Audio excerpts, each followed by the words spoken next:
Coming up on Vegas Nation Game Day, taking on the Fins in South Florida. We're not doing a great job right now running the football, trying to just make sure that the communication is great, with up front. So we're, number one, we know who we're getting to. The Raiders getting set for the second half of their season. We got to protect the edges, protect the deep part of the field, and, just kind of do what we coach to do.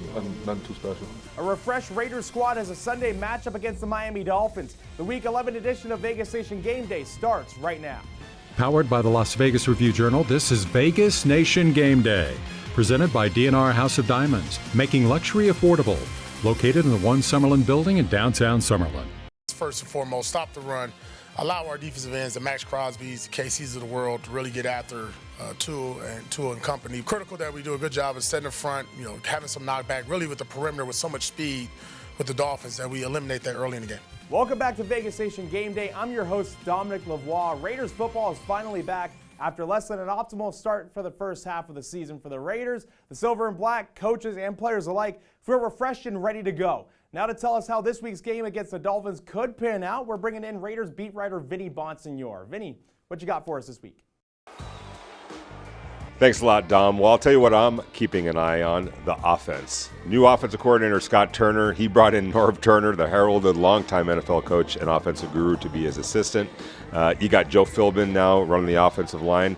A lot of things have changed since the last time we saw the Raiders in Cincinnati against the Bengals, but one thing that has remained is starting quarterback Gardner Minshew. He gets the nod this week against the Miami Dolphins. What does this offense look like under Scott Turner and his father, Norv Turner?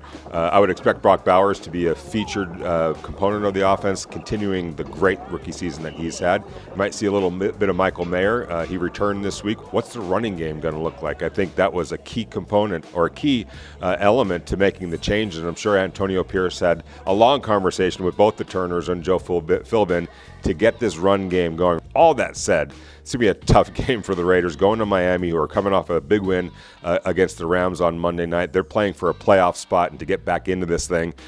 Tough road for the Raiders coming off their bye week, but they're going to continue to try to win games. It's just going to be tough against the Miami Dolphins. Thanks, Vinny. Now, Wednesday's practice saw the return of a big name for the Raiders offense, that name being Michael Mayer. The tight end has been out for the last 7 weeks due to a personal issue. Now, this season, Mayer had 4 receptions for 21 yards in a pair of games this year before taking his personal leave. Now, Wednesday at practice, Mayer spoke to the media in the locker room, smiling and in good spirits, sharing his feelings about coming back to the team. I couldn't ask for a better organization, a better support system, a better all that stuff. So it was a personal matter. Me and my family handled it behind closed doors. But I'm so thankful for this organization. I'm so thankful for the support they've shown me. And man, I felt really happy and good out there today. I was happy to be back out there with Brocker, all the tight end boys, and the whole offense. So it's been great. Now, meanwhile, the Raiders' quarterback dilemma continues. There's been some speculation about whether Gardner Minshew or Desmond Ridder will be starting under center this Sunday in Miami. But head coach Antonio Pierce squashed those questions in the opening moments of his Wednesday morning press conference, and he had this to say about his decision. When we brought in Gardner, we expected, obviously, the play that we had seen in the past. And, at some point, you got to give a guy confidence. And there's been times, obviously, with turnovers and other things that have taken place where we made decisions to, either put him on the bench or go with another quarterback. But this week I felt like, Gardner gives us the best opportunity to move forward, and he has every opportunity to go out there and help us get to a win. Now we're going to step away for a brief moment, but coming up after the break, Todd Dewey gives you the lowdown on all the player props that you need to know about for this week's game against the Dolphins. And Heidi Fang has some numbers to share on the latest edition of the Hard Count, as well as Ed Graney returning to the show to go against the grain. Now stay with me. We're going to be right back. DNR House of Diamonds is Las Vegas's elite private office jeweler. We specialize in natural and lab-grown loose diamonds, engagement rings, and custom design. If you're looking for lab-grown diamonds, we have one of the largest selections at the best prices in Las Vegas. We make luxury affordable every day. Hey, welcome back, and thank you all for staying with me. Let's get this final half of the show underway with the Hard Count with Heidi Fang. Heidi, let's give the viewers some numbers, shall we?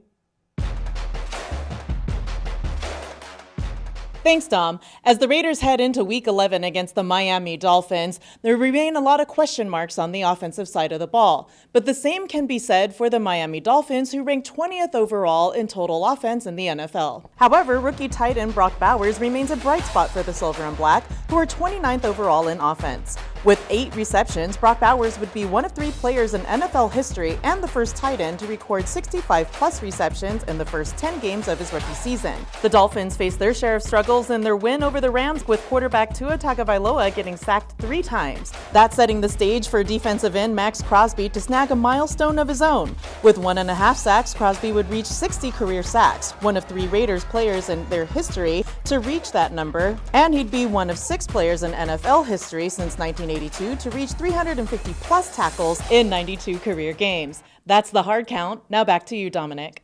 Thank you lots, Heidi. We're going to keep this train rolling here and get things going to Ed Graney for Against the Grain. Ed, let's hear it. Hey everyone, it's Ed Graney. This week with the Raiders, I'm going to really zone in on the philosophical play calling of new coordinator Scott Turner on the offensive side of the ball. Turner takes over for the fired Luke Getsy, and we're going to see what he does in terms of play calling with Gardner Minshew still at the quarterback. You can't change everything in 1 week. You can't overhaul an offense in 1 week. So I think the offense is going to look pretty much the same. It's going to be about play calling. How many runs do they have compared to how many passes? They haven't run the ball well at all. They're the worst rushing team in the league. So then does that mean Scott Turner turns more to the pass this week? That'll be interesting to see. How does the offensive line hold up? I really am interested in how he calls plays, and I'm really interested in how much his dad, Norv Turner, former head coach and coordinator in the league, helps him out in that sense. Antonio Pierce said, what do they have to lose? They're 2-7. Throw caution to the wind. So we'll see if they do that when they open up the offense this week against the Miami Dolphins in Florida. Keep an eye on that. How does Scott Turner call this game comparative to Luke Getsy? And if that helps the Raiders become any more of a better offense, a potent offense than we've seen this year.